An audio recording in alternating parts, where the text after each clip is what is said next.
Welcome to the 98 Center Table podcast. I'm here with Randy, my co-host, and tonight we have Storm Chellino on, and we're going to dig into some things with him and see what we can pull out of him for our little podcast here.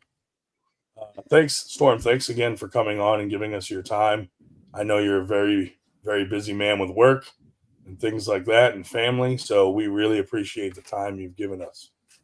Thanks for having me on. Yeah. I'll let Randy start. Awesome. So, Storm, I discovered arm wrestling right around when WAL was going on, and around 2018-ish. So, seeing you on WAL was pretty awesome. You had some pretty dominant wins over Justin Bishop, Jordan Sill. Going into big matches like that, was your confidence pretty high for those, that caliber of pooler that you were going against? Like, at that time, how were you feeling at that point in your career going up against, two big names like that? So I feel like with any of my old matches, like when I was like really training my hardest, I felt like when I would go into a match, there really wasn't much else I could have did as far as training harder, especially with Justin Bishop. By the time I was going against Jordan Sill, I feel like I kind of tapered off some of the gym lifts and started getting more specialized in arm wrestling. I was a little bit more intelligent in the way to program for arm wrestling. So even at that point, I just felt like there was nothing I couldn't have done better walking into those matches. And when I went against Jordan Still, I think that like those numbers I was hitting with arm wrestling lifts, that's what I'm actually trying to train towards getting back now. My 2019 numbers were just, they were starting to get into some crazy lift territory in my opinion. So like when I was going in those matches, I already had it in my mind I was winning. Like I felt like I was doing 2-3 lifts a day. I know Devin Lorette, I think he's up to 4 or 5 workouts or something nuts. So, yeah. I mean, to be able to dedicate that time is crazy. So I felt like doing 2-3 workouts a day, that was tough to fit in. Yeah. I bet. Yeah, Now, Devin's a different animal with the amount of volume that guy does. oh, yeah.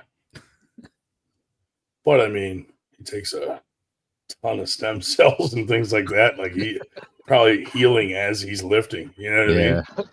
Yeah. That is one thing I've yet to try is stem cells. Yeah.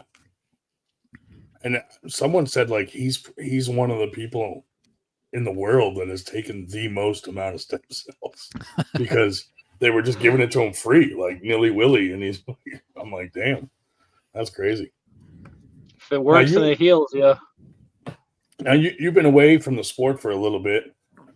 How different is it now coming back? Like, a lot of people are saying like now things are more like super match oriented and people don't care as much about tournament wins. And are you seeing that?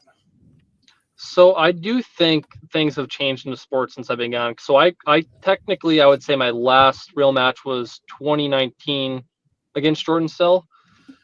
And then I went to one tournament in 2014, which was like a really small one in West Virginia. So my first real tournament back was in New York at Steve Fernandez event and Mike Bisman. And I think it was the Jason Vale Memorial. And when I was watching some of the amateur classes, Yeah, I feel like watching what I thought was an amateur and what these amateurs were doing was like night and day. Like they were setting up like what I thought a low level pro was setting up like when I left. Like just watching them pull was like, holy crap. Like they're actually I think it's the information age too. Like all the training information, all the technique information that's on YouTube, I think has had our sport level up. And I remember when you'd go to a tournament back in the early mid 2000s, 10 people in a class, you're like, man, this is a stacked class. Now 10 people's like, yeah, it's an okay turnout. And I do think because all these elite level people stop pulling tournaments. Now it's super matches, East versus West, it's super matches. Yeah. So I think everyone is doing, challenge matches and super matches because they see that as the 1 versus 1. But like obviously I still love tournaments. I still see some higher level people competing in tournaments. But I will say I think it is shifting a lot more towards those challenge and super matches because that's what you see the elites doing. Yeah. Yeah. I mean, Winter Blast, we had amateur classes with 30 deep, dude. I was like, oh my God, this tournament's going to take forever. But we had 585 entries. That's crazy. Yeah. And we just had a tournament this weekend and we had 56 entries of just first timers that have never pulled before. So we I were think like, it's wow. yeah, it's another level where the sport has grown now, in my opinion, just from the amount of entries, the technique level. Like, did you ever like Yeah. take a step back and watch pro arm wrestling, like let's say 10 years ago? Now watch amateur Yeah. arm wrestling now, and you're Yeah. It like looks watching the way similar. people, yeah, the Yeah. way people are pulling the setups, the stuff they're doing in the hands. Like, I'd hate Yeah. to be a referee now because now you're Oh, trying to yeah. like, you're trying to keep everything straight for every class. I think you're right, though. It's the information age. Like, there's training videos on everything. So you can go on YouTube and learn every technique there is on there, where I feel like in the past, people kept their training like closer to the chest because they didn't want their opponents to see what they were working on. And especially like before my time, like, I hear stories from like Sue Fisher and, you know, Jim Bryan and those guys when they were telling stories at practice. And it's like, okay, nobody was videoing practice back then. You couldn't bring Nope. your phone in. It's very secret what you guys were training. And now it's all over the internet. Like everything's live or posted. Yeah, and I think even with practices, like when I first started arm wrestling, there was like a small group of people in my area, and they were like, let's say low level pros, amateurs, and like we would practice like once, I don't know, maybe every other month when Yeah. there's a tournament coming up. Now I feel like no matter where you live, like in most of these states, dude, you could find a practice team that has 20 people and at least, Oh one, yeah. two, maybe even five, like really good guys to train with that could actually educate you, get you up to Yeah. speed on how to train, how to like arm wrestle properly. Like it's Yeah. definitely a much deeper pool. Yeah. And they're every week. They're very Yeah. consistently, and Dave Shell, he'll go to like 20 practices in a week, dude. I'm like, he'll hit every practice. But like I go to Sean Latimer's practice and we got like Kevin Kaler there and a bunch of other beasts, and I'm like, man, this is way Kevin's a beyond beast for sure. my skill level. But Yep.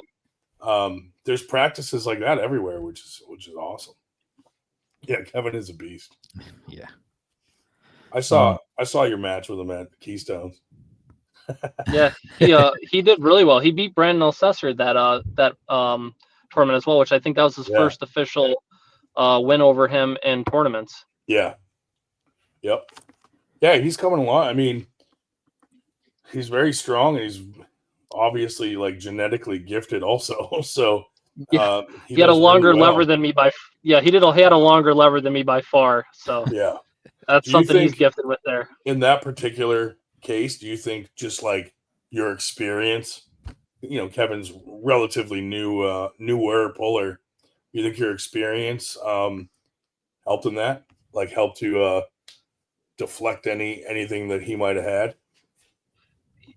I would say yes. So when I arm wrestle in a setup, like obviously any like high level arm wrestler's always going to try to get the best setup they could. They're going to try to take as much as they could, Yeah. and you almost study how your opponent pulls. Like so, I was watching him in the earlier rounds. I was watching Yeah. his style, and you're kind of trying to figure out the most efficient way to beat them. Like you're seeing what the refs are calling, what they're not calling, what you're able to get away with, what you're not able to get away with, and you're kind of Mm-hmm. it's like almost like studying for a super match, but in a tournament you have to be on the fly. You have to know, several opponents. But in a super match, you know everything about your opponent. You know all their styles. You're trying to gauge where your strengths and weaknesses are, how you're going to pull your opponent, where their strengths and weaknesses are. And I feel like that's kind of something that I always did really well at tournaments. Like I'm watching every person up at the table, just seeing what Yeah. they do, and I try to, know who's going to roughly be at that tournament and kind of know how they're going to pull. Yeah. That's smart. Speaking of practice, and you've been practicing with Paul Lynn, and I know Nick Stone's been coming out. What's that like training with those two guys consistently? Is it just helping you get back to that 2019 shape where you want to be? Oh, for sure. So Nick Stone and Paul Lynn, I don't even have to say, you guys know they're beasts. Yeah. Nick Stone's left is friggin' off the charts, and Paul Lynn, right arm, he's off the charts too. They're both just crazy strong. So Yeah. it's really good conditioning for me. That's kind of what I need the most right now. And I think even me taking that much time off, I feel like in tournaments, I have to think, where I feel like the 2018, 2019 version of myself, it was like muscle memory. I did so many repetitions. Like I could Yeah. almost feel pressures and just transition and do what I need to do on the fly. Now, like I have a little stutter where I'm like, all right, what do I have to do this or no, I have to do that. And I feel like that's what's really helping, pulling someone in practice. That's going to max my strength levels out to have to, really think on the go too. That's great. Yeah, it's How a do you couple feel? monsters. How do you feel about the guys? I'm not going to say any names, but like the guys that like avoid competing to like hold on to their ranks and stuff like that. Like, Corey Miller now has that whole point system, the whole rating system, and you see guys like kind of like picking and choosing their matches, or I don't want to pull him. And where back in the day, I feel like if someone challenged you, you just did it to like prove yourself or say, hey, I'm the champ.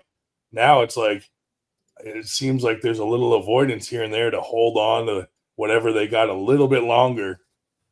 I don't know if you've noticed anything like that because you've been kind of away, but So I haven't been, I guess, enough on social media to catch the avoiding, but like, yeah, so for me, I always felt like if a match made me a little bit nervous, that's the match I need to take, because nice. it's ultimately gonna push me to be like, all right, I need Yeah, to train my ass off, because for some reason, like that guy, like RVJ, I feel like he was always kind of my like kryptonite, you know what I mean? yeah, But dude, if I got a match opportunity with him, there's no way I'd ever turn it down. Every single time I'm like, that's the guy that's keeping me from hitting like where I beat him and I got the upper hand on him, because I've had wins back and forth with him probably since 2012 is when we first started battling.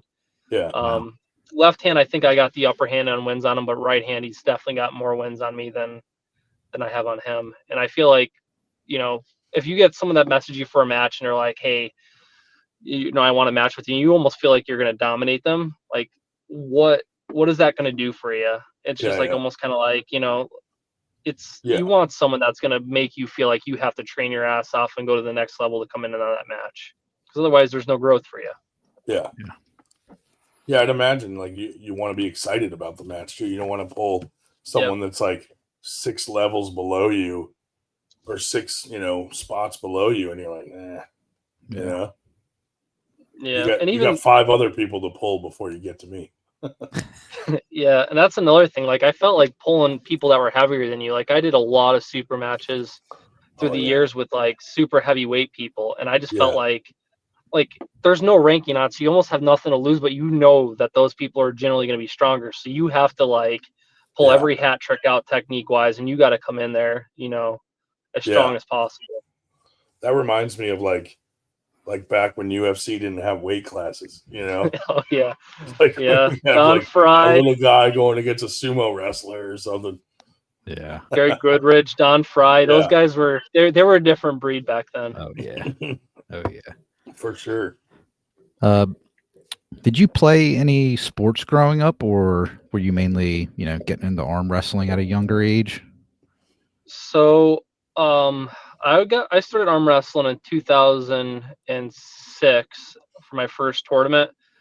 I only played freshman football for 7th and ninth grade. I was actually a pretty natural athlete, but I don't know. I just never really got into sports. I did a little bit of MMA throughout the years. I'd go and do that at local gyms around here, but I would say I was always in the gym, always lifting, always a very good athlete, but I just never did too many sports. Me and my buddies always like rode quads and stuff like that through high school. So it was like I worked a job since I was 12, so I kind of did that, riding quads and the gym, but no real sports other than football for those 2 years. So 2006 is when you started. Yeah. Awesome, man. Did not know that. See, this is why we do this show. Yep. I knew that because Josh Vinicor was like a young arm wrestler too, and He was. he told me a lot of stories of him like you were just a different level than everyone that age. It was kind of funny because I would pull like the adult classes in PA in Connecticut. Yeah, And when I pulled in PA, I think I was 16 for what was it, like 2 years or something like that, pulling like all the novice, and then I got into pro like my second tournament. But then I'd go to Connecticut and I'd be like 14 or 15 again pulling the teens classes.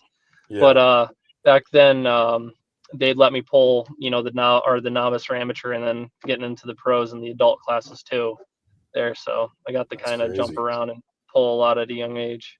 That's awesome. Yeah, that's cool. Now, when you stepped away from arm wrestling, was that mostly because of like family, work, things like that, or were you just kind of like burnt out a little? So it was kind of family. I got married a little bit after that last tournament, and in 2019 my dad actually died. So I kind of, after him I didn't train for a little bit. Then me and my wife started hitting rental properties pretty hard too. Yeah. And I had a job that I was only in a little bit, and at that time I was in operations at a power plant, Mm-hmm. which was a swing shift. I think you actually asked me for a tournament, like or a super match, right when I was like bowing out arm Yeah, wrestling. yeah. I think I sent you my schedule, so you remember how my schedule was. It was like Yeah. it was It was all like, over the place. yeah. And then And you had like the plant would shut down and you had to be there yeah, the like during maintenance the outage. shutdown. Yeah, Yeah. Yeah. yeah. So when the plant shut down, we'd be working crazy hours. So it was just kind of a mix of career, getting married. We just got a new house that we were remodeling. So it was just I Yeah. had so many things going on, and I don't like doing things half-assed. So if I was Yeah. going to train, like I would have had to, figured out how to program that in there too. And it was just I felt like with arm wrestling with COVID going on, there wasn't really anything big happening after WL. So I just kind of just took it as a break. And obviously now that things are kind of a little bit more settled out, I definitely want to get back into it and hit it full, full bore. That's awesome. I know a Just lot of people are excited, like oh. hearing that you're coming back. So that's pretty cool. Yeah, me. exactly. Just to go back again to the WAL a little bit, it for me as a fan, it holds like a special place in my heart for the sport because it was like kind of the first thing that I discovered in arm wrestling. Do you miss it? Like, did you have a good experience with the WAL? Yeah, so I did. I even missed the WL tournament days. I felt like Yeah, it was different. Like the WL tournaments, like you'd have all these people out there in Vegas. So even after the tournament, like you're hanging out like in the pool, you walk around the casino, like you're hanging out with like all these people, you're doing all this cool stuff. I feel like super matches are awesome, but like you're out there with a smaller group. I haven't gone to an East First West event yet. I am actually hopefully going to make it out to the Brian Shaw Classic next week to I compete. saw Nice. that. And Yeah, I didn't get a ticket yet, so I have to buy a ticket for an East First West event. I think that's either in a different arena, or I have to look that up. I want to go to that next week as well. yeah. That's Nice. on Friday night. I think they're doing it, and then the other events are on Saturday. I'm not sure exactly, but or maybe the super matches are Friday night. I Yeah, I forget. should know that since I'm competing. I think I think weigh-ins are I thought weigh-ins were Thursday and I compete Friday, and I think maybe they're then that night or the next day. But Yeah, yeah, Yeah. Just I'll wing it. figure it out. Yeah, just That's wing kind it. of what I'm doing.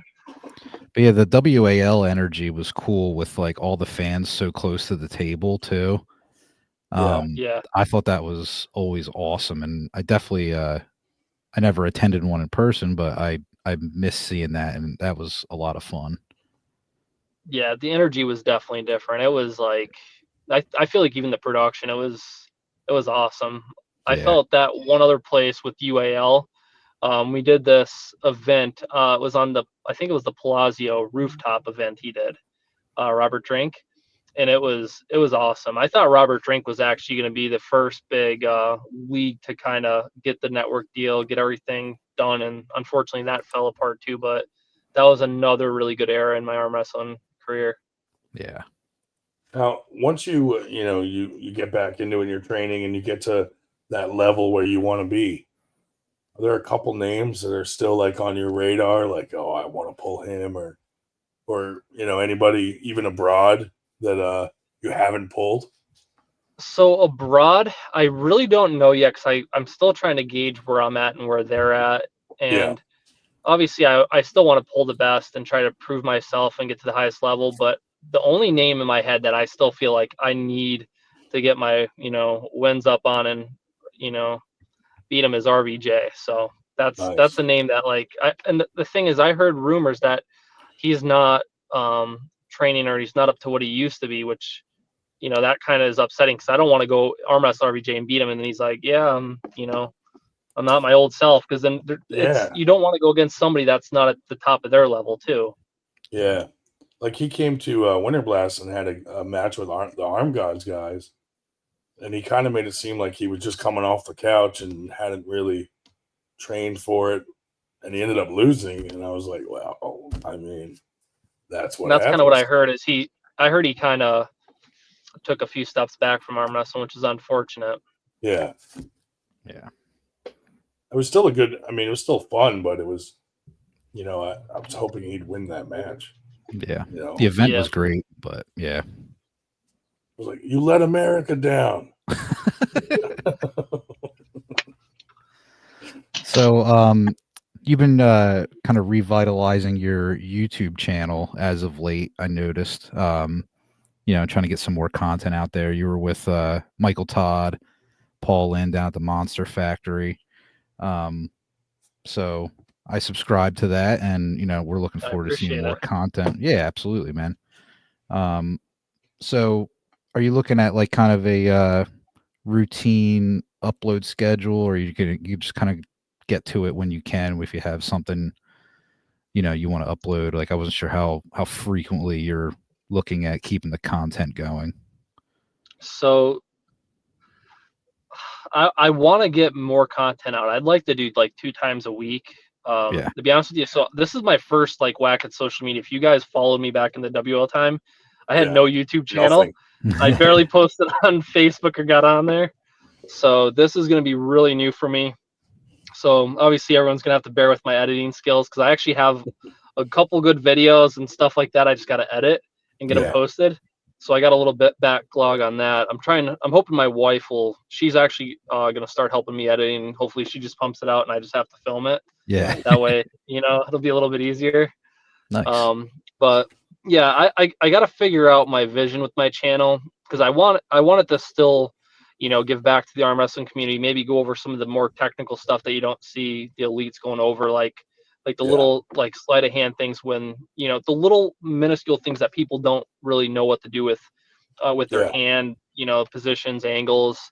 But I still want to, throw some really cool heavy lifts out there because everyone loves seeing heavy lifts. Like Oh, it's yeah. just like one of those things. Like when you even like the stupid arm wrestling lifts that you're like that doesn't translate to arm wrestling. I catch myself watching them. Like they'll be doing some crazy pose thing with like Yeah. 6 plates on there, and I'm like, really doesn't mean anything, but like you're still watching it. And it's still awesome. Yeah. It's like Yeah. it just Still impressive. it catches the end. Yeah, it just like even Levon, he did like what a 400-pound easy bar curl, Dude. where Yeah. like the thing is, even though like it wasn't perfect form, dude, I'd Yeah. throw my back out probably trying to do that. So it's Right. it's just awesome to watch. Yeah. Still a ton of weight, even if you're cheating, Yep. And the community is still like, if everyone sees Devin or one of those guys try something, everyone's trying that lift after, and it becomes like a viral thing. The 100%. strict curl thing went viral for a while. Everyone was doing strict curls. Yeah. And then, then it was the Devon lift, and then, it just, it catches on. But no, that's definitely cool. We'll be looking forward to the evolution of the channel. We'll be paying attention for sure. Yeah. Yeah. If you guys have any advice, I'm always open to it because I'm pretty new to the YouTube, and everyone's always telling me you got to figure out the algorithms, you got to do this, and Oh, it's tough, dude. I'm going in blind. Like I don't know half the stuff I should know. We don't even attempt to like keep up with that. Like we just like do it. Like consistency is more important. Like we do our 98 FTG Friday Night Live every Friday night at 8:30, which is, it's not really a podcast. It's just we live stream, and anybody in the world that wants to come on can come on our podcast. So we just leave it wide open. So we kind of get various topics and people coming on from all over, and it's more like just an open discussion. But a lot of times it gets off topic where we're not even talking about arm wrestling. So, sometimes it gets real crazy where I'm like, I got to delete this after. Like, YouTube's going to be pissed off. But for the most part, it's just, content. And then we started this one to just have a more serious one where it's more one-on-one and we can really get some questions, because when it's live and there's random people on, it's really hard to like get what you want. And then the side chats going and trolls come in and, you don't really know what's going to happen. But, like we only have like 4,000, just over 4,000 followers, but where we get people like trying to help our channel is in the super chats. So like when you go live, they can highlight their comment by like donating like $2, $5, $10, and you read that comment because it was highlighted. So you actually read it on the live. And the more you do that, like we've had super chats for like $100, like people like want to help your channel to donate. So like a lot of the top level pros like Derek Smith, things like that, they get tons of those super chats. So like he's like, dude, like some months he makes like $3,000 just in super chats. So I was like, oh, that's I think that's like the best way probably, because I've talked to Paul Lynn, like he has like 12,000 followers and he's like off YouTube itself just from views. He's like, I make like $4 a month. Like we're making like 50 cents a month off views, but then, a few $100s off of the super chat stuff. So yeah, that might, like, once you get your channel to the point where it can get super chats, I think it's 4,000 watch hours and 1,000 followers, then you can do the super chats. So once you get there, especially you being you'll probably get a ton of super chats of people just supporting your channel. That's awesome. Yeah, I definitely gotta get that growing and get all the little, details worked out with the channel and learn all that stuff, because I didn't even know super chats existed. I didn't know anything about that. And there's little tricks too. Like Artem showed me a few tricks. Like you can open up like 6 screens at night and play like all your longest videos, and then go to bed, and you get all those watch hours. To get your watch hours up. This is the good stuff to know. Yeah. Yeah, it just takes time, and so like with the algorithm, like sometimes randomly we will get like we had 700 watchers the other night or a couple weeks ago, randomly. Yeah, out of nowhere. It just jumped to like 700 viewers, and I'm like, what did we do different for that to happen? But we didn't do anything. So, somehow we got recommended when people opened YouTube and people clicked on it. And it just don't really know why, but we had 700 viewers, which is a lot for us. Yeah. That's awesome. Yeah. So, yeah, we're always willing to help out and, collaborate or, give any advice or ideas. So, yeah, we'll be available for sure. Well, look like Devin will just go live, like looking homeless, just like talking to his phone. And he gets like millions of views and all kinds of, you know what I mean? So I feel like Devin's just got it though. Like I feel like I could look at a short reel of him and he'll be talking about, he's like Morgan Freeman. He could be talking about something that's like not even interesting, but it's almost interesting just the way he's talking about it. Yeah. Like aliens or something, and you're just like so interested. It's crazy. He's funny.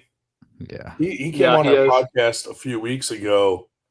So like I just randomly sometimes send out our link to random people, like for Friday night, and sometimes he'll just pop on and like totally surprise us and just be like, hey guys, I haven't been on here in a while.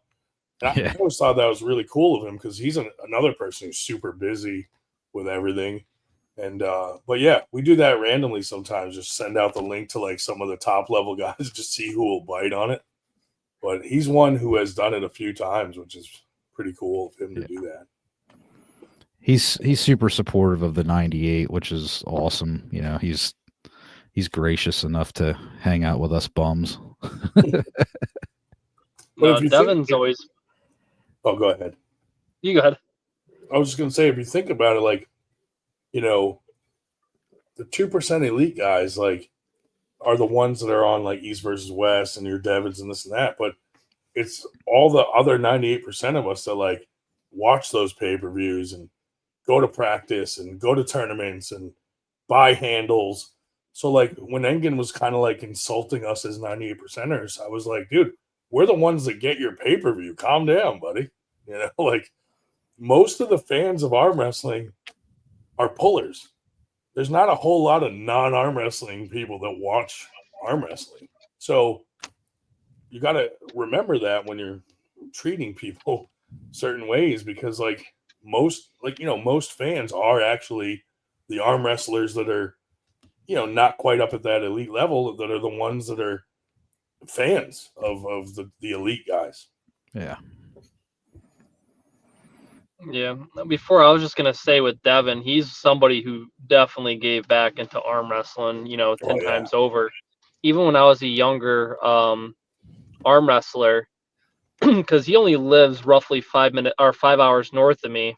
I Yeah. would, I'd message him and be like, hey, before like a big UAL event or WL event, like, could I come up and train with you? And him and Jody were always, very welcoming. I'd go up there, I'd stay like a night or two. And when I tell you, like, I'd get up there, we'd be training. And I felt like it was training, eat, training, eat, training, eat, just like the whole time. Like, I remember Yeah. it was like 1 a.m. We're still up there in the practice table, just pulling and stuff. And I'm like, man, I don't know how much more my arms are going to hold up, but Yeah. yeah, we just trained the whole time. And the stuff that he taught me at a younger age, like technique wise too, Yeah. I think really helped pave the path for my understanding of, you know, the more advanced mechanics of arm wrestling and Yeah. build my base on a lot of that stuff. Because I feel like you go through like different levels in arm wrestling, and every time you like go up a level, you're like, man, there's still even more to learn, or there's still more stuff going on. And then you start getting into like where you're trying to become more well-rounded and well-versed, and you're trying to like, you might know the technique, but actually trying to get it to where you're Yeah. able to, actually do it properly at, Yeah. different times. And, he's definitely a huge influence, I think, even for a lot of the newer guys coming up now, like just seeing Yeah. he could pull off any kind of, arm wrestling move at any time. I feel like half the time, like he's Yeah. so versatile. Yeah. I mean, like down at our level, like I might know how to do something, but I'm not strong enough to actually do it to the other person. I'm like, Yep. yeah, like Sean Latimer, he'll come up and be like, do this. And I'm like, I've been trying to do that for 5 minutes. I can't. He's definitely a veteran of the sport too. I remember Sean Latimer for years, even when I was just starting out. Yeah. Hey, he's a very good coach. And, he's stepped back from arm wrestling with his health issues that he had recently and stuff like that, but still has practice every week at his house, and a lot of beasts go there. And, he acts like he can't arm wrestle because, but then he'll jump on and, like humble Kevin or, like he'll still get on there and show that he still got it a little bit. Yep. And speaking of Sean Latimer, we're actually doing the Sean Latimer New Jersey State Championships on September 13th in Cherry Hill, New Jersey, at PJ Wellahan's, running the tournament there. So, hey, if you're free, come hang out. We'll be there. Have a good thing going at PJ's. Yeah, send me the date once we get off here, and I'll definitely check to see my schedule. I think Nick Stone, the guy who comes to my practice, I don't know if it's that week or the week after. He has an event that I'm going to try to make Turtle Man thing his going, is right? His is the first weekend of September, I believe. Yeah, okay. Nick's. We're working on getting Nick on the show, just trying to get the schedules lined up. We got to get you out to Winter Blast. Actually, now that's in March, there, right? Yeah, March. I do. So I used to make the Winter Blast almost every year up until probably, let's say 2016, roughly.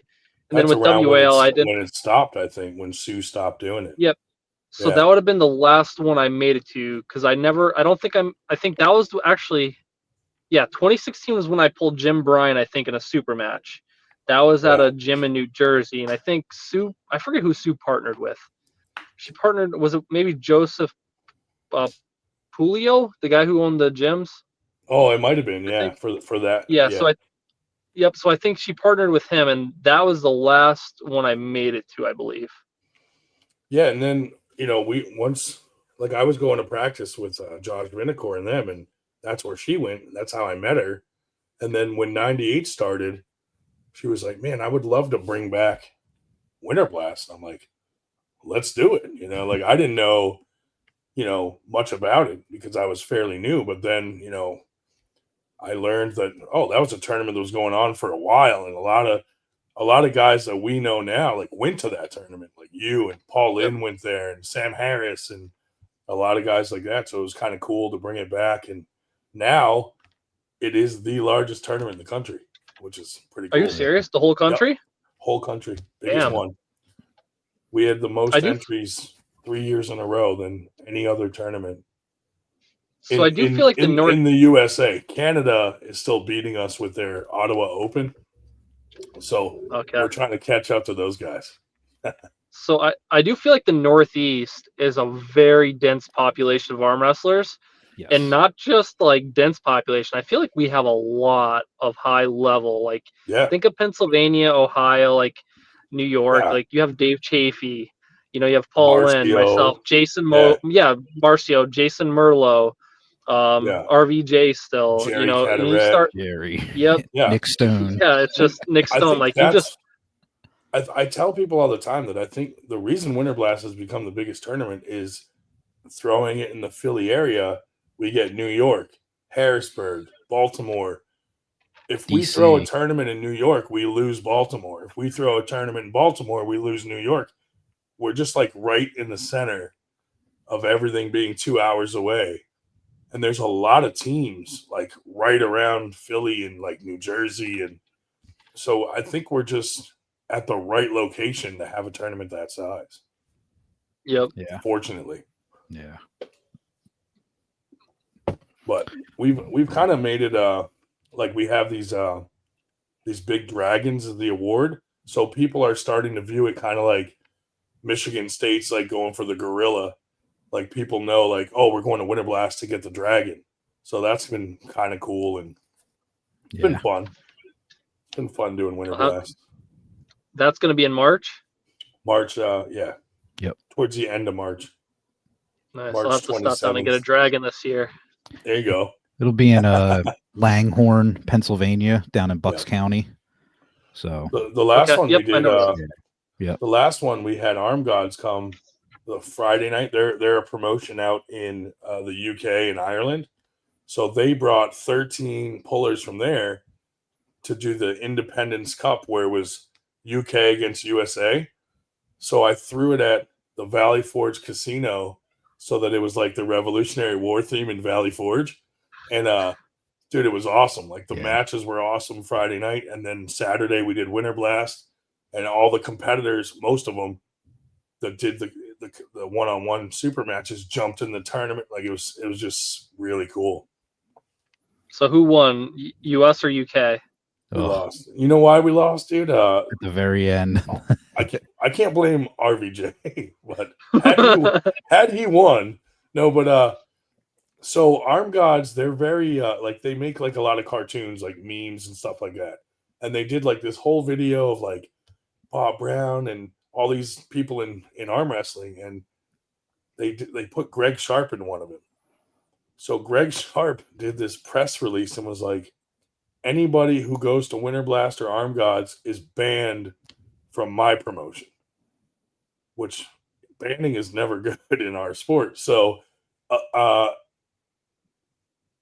Corey West pulled out of the match. Corey West was our heavyweight, our super heavyweight, and he pulled out because WSA is more towards like the elites, where they do a big payout at the end of the year. So Corey's like, I don't want to lose my $8,000 payout at the end of the year because of all this. So he pulled out, and then once Winter Blast was over, he dropped the bans. So I'm like, dude, Corey could have actually pulled anyway, and it wouldn't have even mattered. Yeah. So it was kind of this whole stupid dramatic thing. But Corey would have won that match, and the USA would have won. So we lost by one match, dude. So I will say I got to pull with Corey West and train with him down at the Monster Factory. Yeah. He is crazy strong.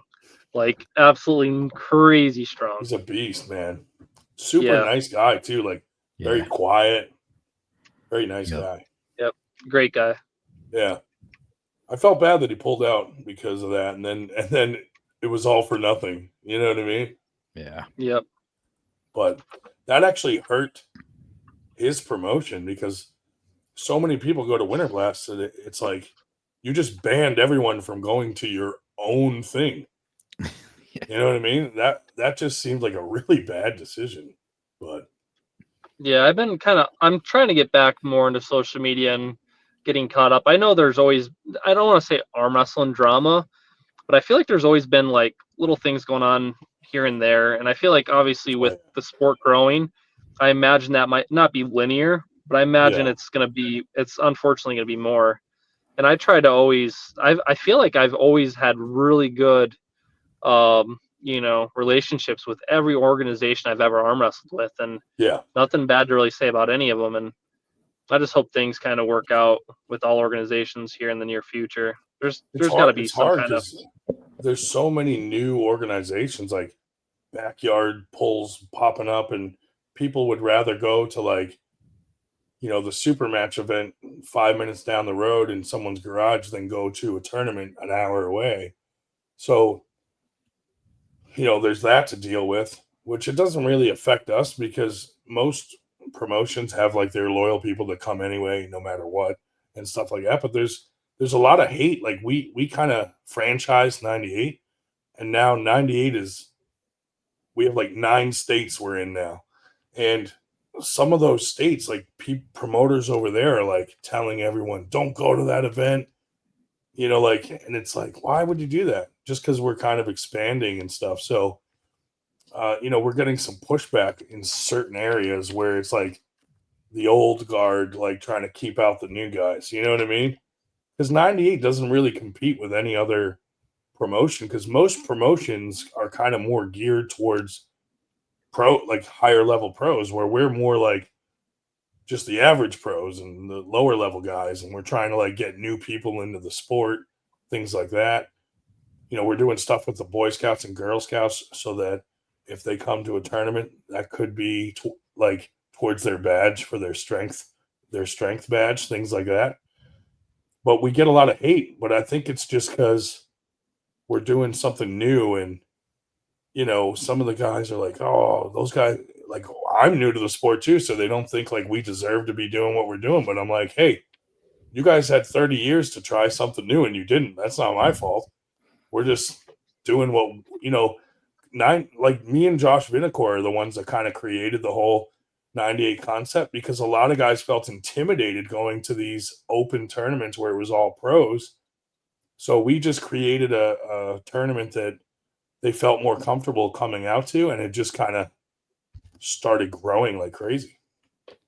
So, and that's kind of the flip side of what we were mentioning earlier about like, the elites only doing the super matches versus going to tournaments. I know there's times when I'm at a table and like, it might not be someone I recognize or someone else. They're almost like, they're like, hey, they're like, please don't hit. They're like, I just want to see what it feels like gripping up with you. It's like almost like in their head, they already ruled themselves out. Like, even if I were to grip up against Marcio, if I'm going to the table, like realistically, we know Marcio is going to, break my wrist back and probably beat me, but I'm going up to that table like I'm going to beat him and I'm going to try everything I could. But I feel like a lot of these younger guys, or like not younger, but newer to the sport, just they're already like going up there and setting up like, they're going to lose. And that's good. What you're doing is if you're trying to get them to like where, hey, you're going to be the best at this, in this pond before you move to the lake. And then you can move from there to the ocean. Like you could be that big fish here and, you're with other people of your caliber. Yeah, it's exactly it. We're trying to make that ladder of progression for guys to get towards, if they have that desire to get up towards the the 2%, the top promotions. So we want to be that, help them climb that ladder of progression to get there. Yeah. Like a lot of people do super matches and then they just get another one and another one at the same promotion over and over. So we're trying to do something a little different where, like, if you do a super match at one of our smaller tournaments, then we're creating something called Table Trauma, where we're going to film it at Sean Latimer's house, where it's more intimate, where we can interview the guys before, talk to them, like do like 2 or 3 super matches, but really film it well so that these guys kind of have like a souvenir to bring with them of their match and the whole thing and the interview.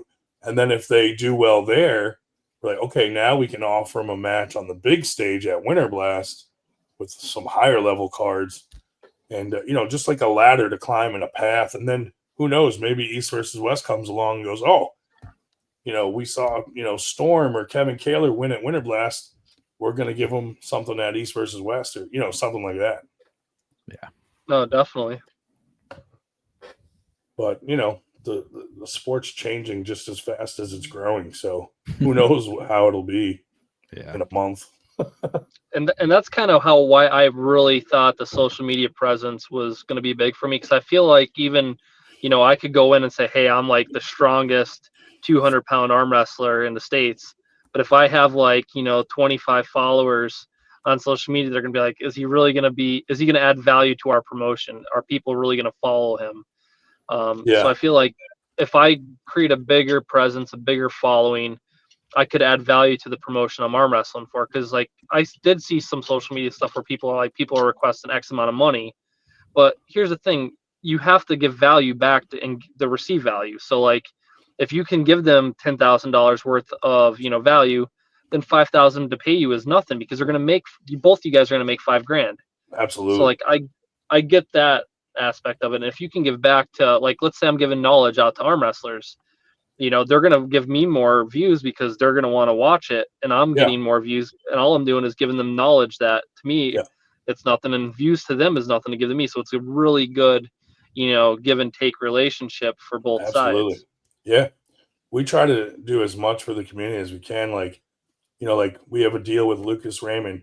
He makes us a table every year at cost and gives it to us, and then we give it away to like an arm wrestler that maybe can't afford one, or a team that's short tables but they're growing, and we just give it away free at Winter Blast every year. Like little things like that, I feel like people appreciate seeing like you're going above and beyond to do something for the community. Yeah, that's awesome. Yeah, little things like that definitely go a long way. Yeah, I think so. We also like lately how people usually do like different size medals for like AMs, pro, whatever. So we decided to just do the biggest ones we can get, are like 5 inches, and we just do it for everyone so that everyone's like treated equal. So even the novice guys get the huge medal. And the only people that complain about that are the pros. Are like, why are they getting a big medal like me? And I'm like, come on, guys. But little things like that, I feel like they super appreciate. And when you're ordering medals, you have to pay for a mold fee for every size.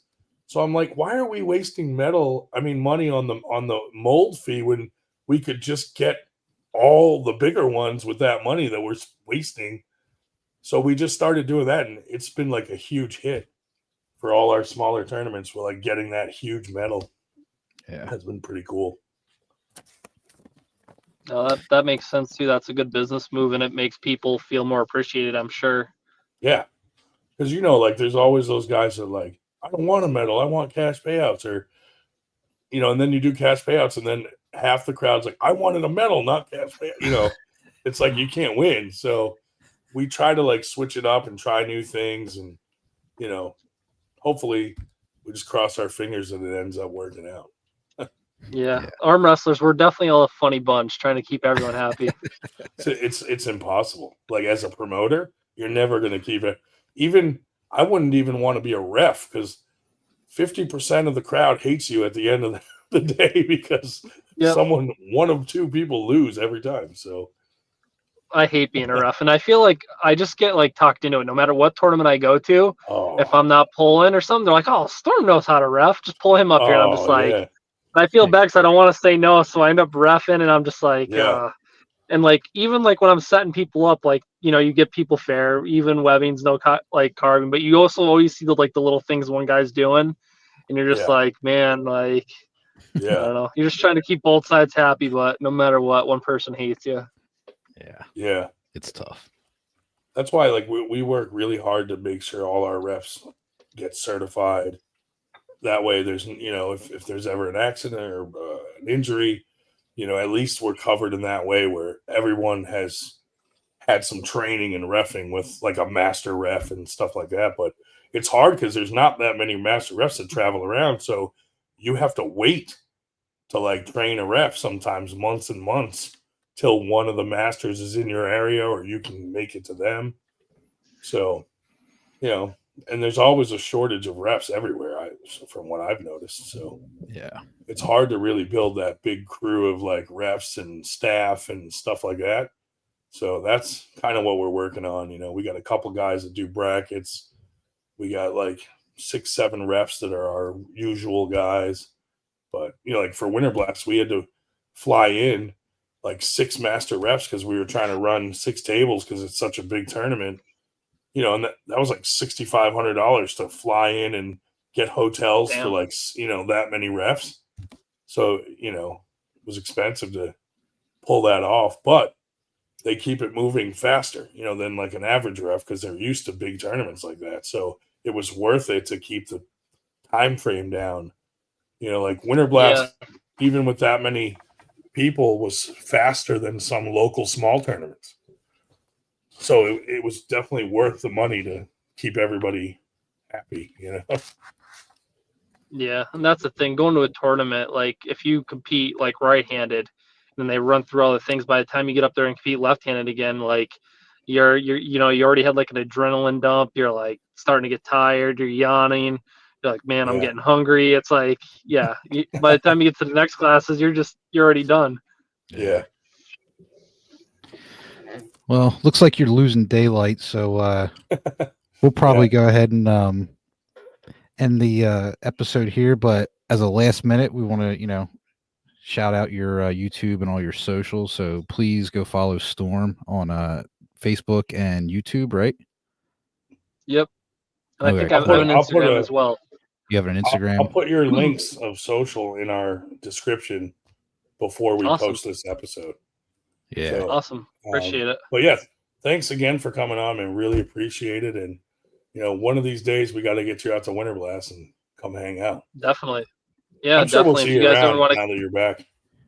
yeah, definitely. You'll see me popping up. I'll probably be doing tournaments for a little bit longer before I start getting the super matches, because I feel Yeah. like that's been really helpful to get the dust knocked off. Yeah. But yeah, Or come down to a Latimer practice or something some weekend or yeah, definitely. Just bring let me know a when they ball. are. And Yeah, it's usually Sundays at like 1:30.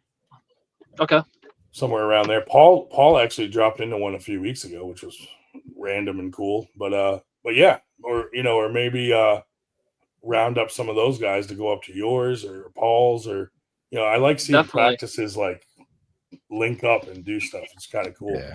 Yeah, yeah. You guys are more than welcome up to mine. I could send you the next one I'm having. It probably. I don't know if I'll get one this month because I'm doing the the Shaw event. Yep. Yeah. And then I think Nitro supposedly is holding his last event ever. Oh yeah. And Yeah. He's I don't know if you quitting know again. Nitro. Oh yeah. Yeah. So my first ever event I went to was Chris Ratchford and Nitro's event back in 2006. So I can't for sure say I'm going to make it because it's the week after when I'm competing, but there's a good chance I might go there, since if it is really his last, like I feel like, Yeah. I just kind of got to go. It's like, the last event, it's kind of where, I started my arm wrestling career, is the first time competing there. That'd be So, cool. Yeah. yeah. And then, then Nick Stone's event. So I don't know how well my arm's going to hold up. If it holds up, you'll see me try to throw a practice. If I feel like I need some recovery time, I'll probably hold off till, in September to Yeah. hold a practice again. Makes sense. Well, again, thanks. And we'll end this one, and we'll get your links in there and all that stuff, and we'll see you around, man. Awesome. Thanks for having me, guys. Thank Thank you. you, Storm. All right. See you guys. See ya. See ya.